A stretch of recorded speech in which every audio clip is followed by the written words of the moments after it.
Bonjour les gens, donc moi je fais pareil, là je viens de voir un gars qui réagit sur YouTube. Sa réaction est intéressante, c'est Ramous.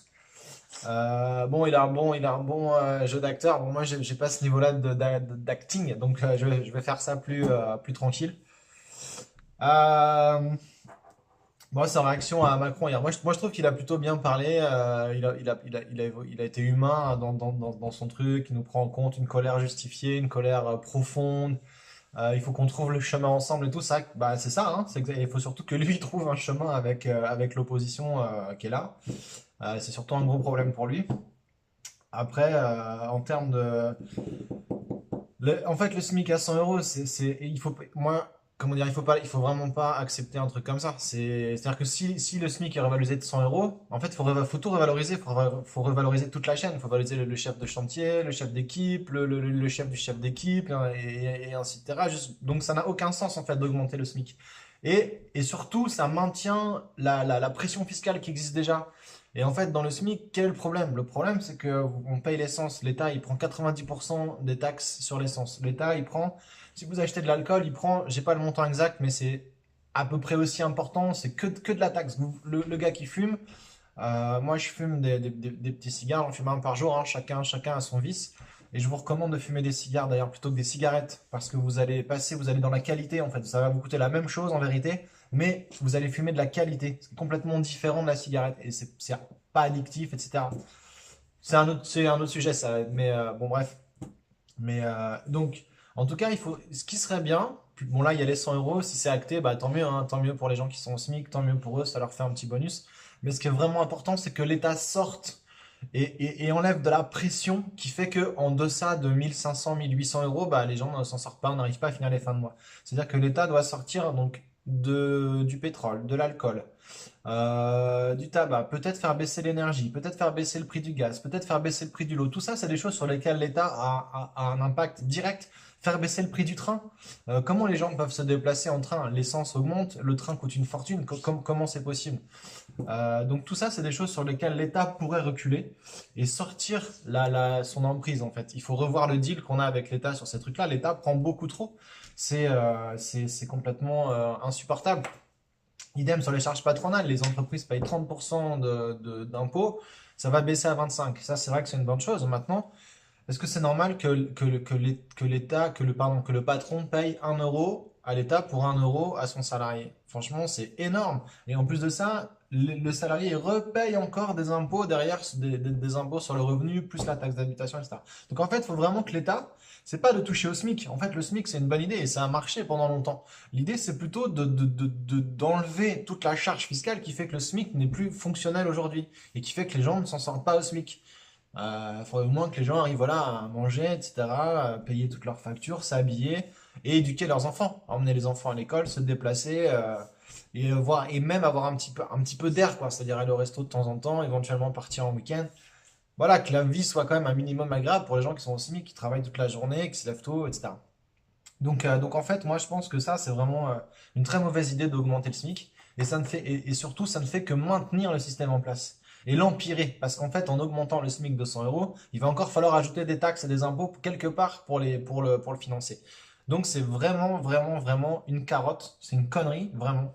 Et j'aimerais vraiment que les gens, bah, que vous compreniez ça. Parce en France, on n'a pas la culture d'aller chercher les choses à la racine.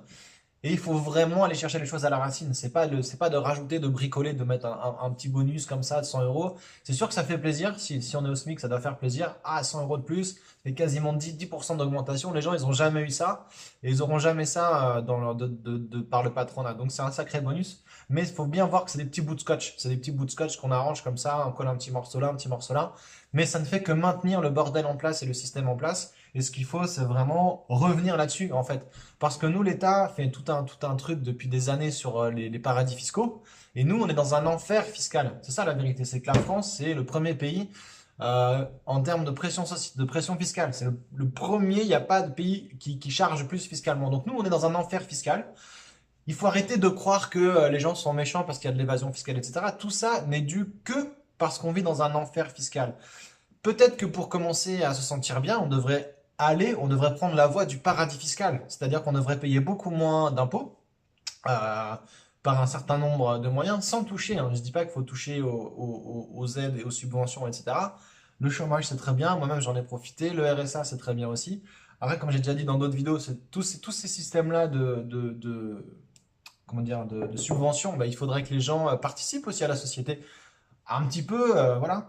Mais en tout cas, l'État doit sortir du truc et on a droit, moi je pense qu'on a le droit à un paradis fiscal. C'est-à-dire que là, on est dans une marche en avant. C'est un peu comme la dette, quoi. On va dans un truc qui a aucun sens où on augmente artificiellement du coup les salaires, on augmente aussi les impôts, etc., etc. Et en fait, on s'en sort pas. C'est impossible. Donc, il faut que l'État recule. La seule façon, c'est que l'État recule un moment et qu'on revienne à la base, on revienne à quelque chose de sain. Dans les années 80, on n'avait pas tous les problèmes qu'il y avait là. Il y avait, et il n'y avait pas notamment l'Europe, il n'y avait pas l'euro. On a perdu beaucoup avec l'euro. Personne n'est content avec ça. Il faudrait peut-être sortir de l'Europe et commencer à reprendre son pouvoir, hein, la souveraineté du pays. C'est vraiment important de la reprendre. Donc voilà, je voulais partager ça avec vous, en fait, de bien voir, bon, de bien voir que les 100 euros en plus, ça fait plaisir, mais c'est vraiment une petite pommade pour faire passer la pilule. Et en fait, c'est la pilule qu'il faut cracher là. Il faut sortir la pilule. Il y a trop de souffrance, il y a trop de malaise par rapport à ça pour continuer à accepter. Il faut bien comprendre aussi que l'État vous endort depuis des décennies avec de l'ingénierie sociale. C'est-à-dire que l'État prépare les esprits, l'État prépare les gens pour accepter les choses. Euh, c'est malheureux à dire, mais et c'est autre chose. Mais là, il y a les pactes de Marrakech qui ont lieu en parallèle à tout ce qui se passe là. Le pacte de Marrakech veut que les flux migratoires soient réguliers, ordonnés, contrôlés. Soi-disant pour fournir la main-d'œuvre des pays qui manqueraient de population. Alors en France, et nous, on va être signataires de ce truc-là. L'Allemagne aussi, un certain nombre de pays aussi. Il y a un certain nombre de pays qui ont refusé. Mais comme les États-Unis, l'Australie, la Pologne, je crois, la Hongrie, il y a un certain nombre de pays qui ont refusé, et pour cause, parce que ça implique un flux ça impose au pays d'accepter un flux massif de migrants tous les ans. Et nous, nous, on est un pays effectivement qui connaît le trop plein d'emplois, quoi. On a du mal à recruter, on n'a pas de chômage, et le chômage ne coûte rien en France. Voilà, bon, je suis un peu ironique là-dessus, mais je crois qu'il y a 10% de chômeurs, ce qui est quand même énorme, hein, ça fait 6 millions de gens à peu près, bon, peut-être moins en comptant les retraités et les jeunes, mais il doit y avoir, allez, mettons, fourchette basse, on va dire 2 millions de chômeurs en France. Il n'y a pas besoin il y a pas besoin de main-d'œuvre extérieure. Alors, même si les conditions sont dures là-bas, etc., bah, c'est malheureux, c'est inhumain, mais on peut pas nous saborder, on peut pas on n'a pas. Est-ce qu'on a le droit dans notre position de se saborder? C'est ça la question. Est-ce que dans la position dans laquelle on est, on a le droit de se saborder? Est-ce que les pays, si les gens qui étaient dans les pays, si la situation était inverse, est-ce qu'ils se saborderaient? C'est pas sûr. C'est pas sûr. Je connais pas beaucoup de gens ou de nations qui se tirent une balle dans le pied. Nous, c'est ce qu'on est en train de faire. Donc l'État est en train de faire ça, et l'État a préparé ça en. Alors c'est vrai que bah, moi je suis foncier, je suis pas raciste. On peut voir ça comme du racisme. Moi je le suis pas. Et beaucoup de gens ne le sont pas. Et aujourd'hui, dès qu'on dit un truc qui est lié à la migration haute, voilà, tout de suite on est taxé de xénophobe, on est taxé de raciste, de nazi même, je sais pas, de supranationaliste, etc. Je sais pas encore quels adjectifs nous sont attribués, mais c'est assez dingue et ça fait longtemps. Ça fait peut-être pas loin de 6 ans plus de 6 ans que ce truc-là a commencé. Et il faut sortir de ça. À un moment, il faut reprendre son pouvoir personnel et son pouvoir national. Et ça, c'est quelque chose qui va nous ruiner, hein. Et en plus de ça, on dit que c'est pour amener de la main-d'œuvre. Donc ça veut dire quoi? Ça veut dire qu'on va amener des gens qui vont pas être qualifiés, qui vont pas être éduqués, pour en faire des esclaves, pour en faire des serveurs, pour en faire des gens sur les chantiers. C'est ça le but? C'est de bénéficier d'une main-d'œuvre pas chère, servile et pas éduquée. Parce que du coup, les Français sont trop éduqués et ils ont trop d'exigences pour travailler au SMIC, quoi. Et je vous dis, peut-être que là, on augmente de 100 euros, peut-être que bientôt, la prochaine étape, ce sera de faire sauter le SMIC. Parce que s'il y a des hordes ou des centaines de milliers de migrants prêts à travailler pour pas grand-chose, voire au black, parce que c'est beaucoup ça sur les chantiers et dans les boulots au SMIC, on peut faire du black, et ben, ça va être compliqué, ça va être très très compliqué. Donc voilà, donc l'idée vraiment, vraiment, c'est de ne vous laisser pas endormir, analyser le système, éduquez-vous et comprenez bien qu'il faut sortir les choses, mais à la racine. Il faut remonter au problème racine. Et le problème racine en France, c'est la fiscalité. C'est le fait que l'État est surcharge fiscalement, qu'on a une surcharge de fonctionnaires, on a une surcharge de parlementaires, on a une surcharge de sénateurs. Le Sénat ça faisait déjà partie des revendications de mai 68 d'abroger le Sénat, enfin d'abroger, de supprimer le Sénat, ça n'avait pas été fait. A priori, ça ne sert pas à grand chose le Sénat. Voilà. Donc, bah, écoutez, moi je soutiens ça à fond. Et je pense que c'est vrai, c'est une opportunité là. Le mouvement est vraiment une opportunité pour avancer et pour continuer à faire de la France le pays fantastique qu'il est, en allant vers une sixième république, en mettant en place peut-être un système de référendum populaire fréquent et en avançant comme ça. Pourquoi pas en commençant à réfléchir sur des systèmes de revenus universels et l'immigration, il faut des flux migratoires. De toute façon, il y a des Français qui partent et il y a des gens, des étrangers qui viennent, des Polonais, des Anglais, des Africains, tout ce qu'on veut. Il y a des gens qui viennent, mais il faut que ce soit un peu contrôlé, quoi. Il faut des règles. On peut pas avoir un truc sauvage. Ça peut pas être sauvage. Sinon, autant se mettre en mode open bar. On ouvre toutes les maisons.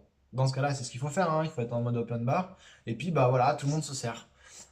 Seulement ça n'existe pas. Si vous êtes dans un autre pays, c'est pas comme ça que ça fonctionne. Donc je vois pas pourquoi la France ou l'Europe devrait porter ce poids-là. C'est pas normal. C'est pas audible en fait. Donc voilà. Bah, écoutez, bah, n'hésitez pas à liker, etc. Liker, je sais pas, commenter, partager, tout ce qu'on veut là, tout le blabla marketo web. Voilà. Moi, en tout cas, à bientôt et je serai ravi de lire des commentaires. Je serai ravi d'avoir un peu vos opinions là-dessus et voir ce qu'on pourrait faire. Ciao!